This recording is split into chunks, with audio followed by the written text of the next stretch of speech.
Okay, ladies and gentlemen, it's time for me to do the next part in the summer update tour series. We're going to do the side yard garden bed. What you're looking at right now, last year I called the undeveloped yard, and I've now developed it a little bit more than it was. So I'm going to include this in the side yard garden bed update going forward. But first, we'll start over here with what was the side yard garden bed last year, what I called the side yard garden bed. You see this sunflower here, native sunflower, is probably about 10 to 12 foot tall. And you can see I've got quite a few sunflowers. I use them for soil improvement. The roots, or like when they die back, I just cut it off at the base and leave the roots in the ground, which help enrich the soil. And they provide food for pollinators in the late summer, early and late summer. And I use them for living trellis, and they also help provide shade. Shade is actually important for some of the crops that I grow. Okay, so we'll start with the first crop, the Warren pear tree. You can see it's not pruned properly. When I first started out, I wanted to, I think the term, if I recall correctly, is espalier my pear trees. And I was going to prune them, I was pruning them for that. And then I had a drought, and it had a bunch of dieback. And now it's sprouting back. So eventually I'll get in there and prune this guy properly. But for now, I'm quite happy that it's come back as much as it has, and I'm just going to let it grow and gain some vigor. Also this year, I've put down wood chips on the uphill side, big piles of wood chips on all the fruit trees that I can. And I've noticed, of course, that's going to feed the tree and it's going to help keep moisture in. So we're already having 100-degree temperatures. We've already had several days in the 100 degrees.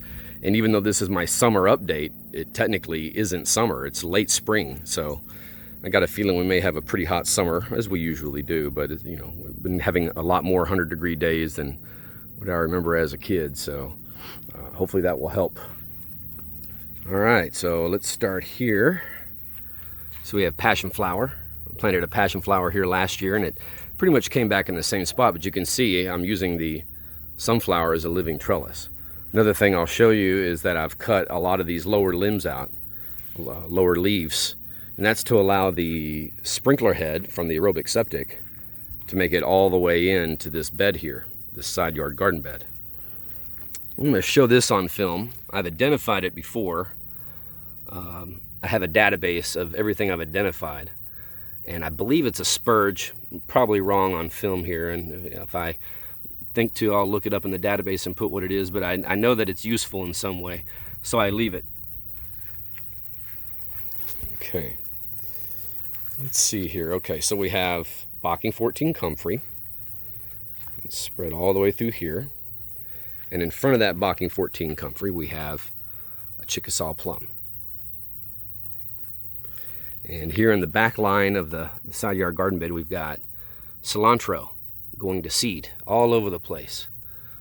And I've got a carrot, and I have one okra. We had a armadillo coming in, and he was just digging through this bed like nobody's business. This is one of my more rich beds. It used to be where I stored wood chips.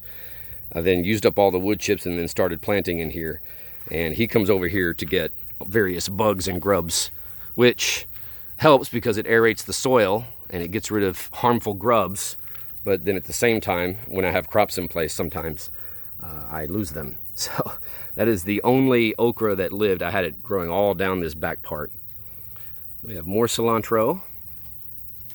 Here in the back here, or in the middle really, we have another carrot. And if I come over, you can see another carrot here. Okay. And another Bocking 14 comfrey. I have butternut squash. Seems to really do well over here, so I go ahead and let it grow over here. And down inside here I have another passion flower, and that actually is growing over here. The Gulf fritillary butterflies are really going after it, but it's running up the sunflowers and a willow that I planted from a cutting. I have willow growing on another part of the property, in a very inconvenient spot, so I took a cutting and planted it here, and eventually I'll probably get rid of it in that other spot. Okay. Here in the center of the bed, I have a thornless blackberry. And, oh yeah, let's see here, let me get in there. And another carrot, which seems to be doing okay. I have a watermelon, a Desert King watermelon, which I was in here weeding out last week, and I stepped on part of the vine, and it now withered up, but hopefully it will live. And you can see I've got more passion flower. It's really has a mind of its own, and it tends to spread wherever it wants. So I've been trying to direct it up the sunflowers and keep it off trees that I don't want it to grow on, like this one, another Chickasaw plum. And this big bush here, which you can see I've got another passion flower growing up. This big bush is a 3-leaf sumac, a male 3-leaf sumac. It's dioecious. But here I have an air layering that I planted of a female 3-leaf sumac, and it's doing quite well. I'm kind of excited about this. This is a hazelnut, and it's doing better than any hazelnut that I've planted in ground. And it's because it gets, you know, this direction here is east. It gets like some morning sun for about 3 hours, maybe 4, and then it gets, you know, dapple shade / sun during the rest of the day. And of course it gets the sprinkler. It's very wet over here. It gets the sprinkler, you know, from the aerobic septic, and it's also probably the best drained soil I have in the whole yard. So doing quite well there. You can see a whole bunch of you see the Gulf fritillary butterfly coming in to go after the passion flower. Okay, let's see here. Oh yeah, we have another Chickasaw plum and more passion flower. And I want to take a moment to show you this. This is morning glory, native morning glory. And it's actually growing all over the fence, and I'm just going to let it grow. It's a very beneficial native plant. Okay, let's take you over to what used to be called the undeveloped yard. The first thing you'll notice is, at least compared to last year's video, is the presence of all these sunflowers. That's, again, for soil improvement mainly, but also if there's no reason to remove them, then I don't. They're all the pollinator food they provide is extremely beneficial throughout the entire summer. I don't usually show pots whenever I'm showing a garden bed, but these came out of my backyard garden bed. I had started a cut flower bed, and I rescued these 2 australomeriums from that, and I'll probably start up another cut flower bed at some point. And of course I've got some aloe vera. They have to stay in pots because they can't survive anything below, I would say 28 degrees is really kind of pushing it. But other than that, the rest of the year they love this climate. So I kind of include them in a garden bed because that's as permanent as they can get right there. All right, you can see I have sunflowers everywhere. And what you're looking at here is another Chickasaw plum. Now I want to draw your attention to this tree. I have a video where I showed how I pruned it, but it used to be enormous, and now it's quite a bit smaller, and that lets a lot more light in this direction. Okay, which has enabled me to do something new this year. Corn. Yes, it's quite pathetic looking corn. I planted it late. I was just experimenting, and there's not a ton of light down in here. There could be more. Probably could get rid of some of these sunflowers to help that, but I'm surprised at how well it is doing. I've tried to grow corn before, and it didn't even do remotely this well. So it gets sprayed from the aerobic septic here. So there's all that free water, which helps enormously. And of course I got trees in the way, but I'll mention this in a second. But the new light that I have has made this possible. I got another little pathetic corn here. And we got more of the butternut squash, and That we still have a passion flower here from last year, growing okay. And in the back, I have Malabar spinach. And so about these trees, these are suckers that came off this main tree here. And they just happen to be growing in a spot that I can't see any reason why I wouldn't want trees there in the future. Or what I may do is heavily prune these to make them send suckers even further back.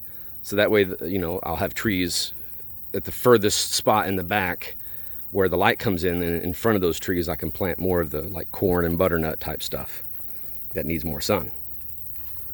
So I left those for now. Now you can see this is what the armadillo does. It's coming out, and you see that cavity there. There was a berm here behind this tree, and it just obliterated it. I have to come in and fix that. And you see we have another Chickasaw plum, made it through the winter, and more cilantro going to seed. Tons of it. You can see there's cilantro here. All right. This dead stuff you see is broadleaf dock. And that's kind of what I do. I just kind of let it fall in place and drop its seed. Let's see more of the sunflowers.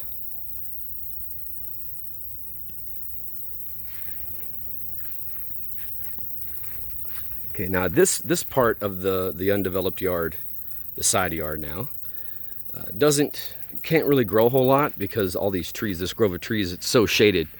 But I do have one native crop, wild lettuce, and it's now flowering. In the video where I featured this, I think I did a couple of videos on this. It wasn't flowering yet, but it is now. And these little flower pods are supposed to be edible. Now you have to eat limited quantities if you are going to eat it, because it can upset your stomach, make you sick. But it is technically a wild edible. The ancestor of all lettuce. I'll be spreading those seeds around. All right. And in the back, we have an elderberry. Made it through the winter just fine. Seems to be doing better this year because of the shade that's being provided by these sunflowers. You can see nice big sunflowers. I've noticed that if you're going to grow elderberry, at least with this type of soil that I have on a western facing hill, it does help to block a little bit of that afternoon sun off these elderberries.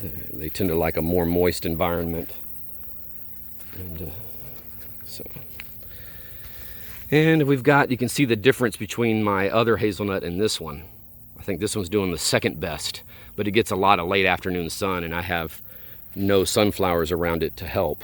So hopefully it survives. And I have another pear. You can see that I was going to spread these limbs out like this horizontally. Then I was going to try to get bud back at another layer right around there and spread those limbs out horizontally, and then cap the tree off, not let it get any taller. That way I could easily pick the fruit without a ladder, but I've changed my mind and I'm going to restructure this tree. But nonetheless, it still has plenty of pears on it. You can see it's doing okay in that respect. See, it's a Warren pear, in case I didn't mention that. And behind it, a whole grove of that wild lettuce. And more pears. Let's see if we can get a flower. It's not bad. Okay. And I think I'll include this stuff in the backline garden bed video, which will be probably posted after this one. There you go, folks. The side yard garden bed.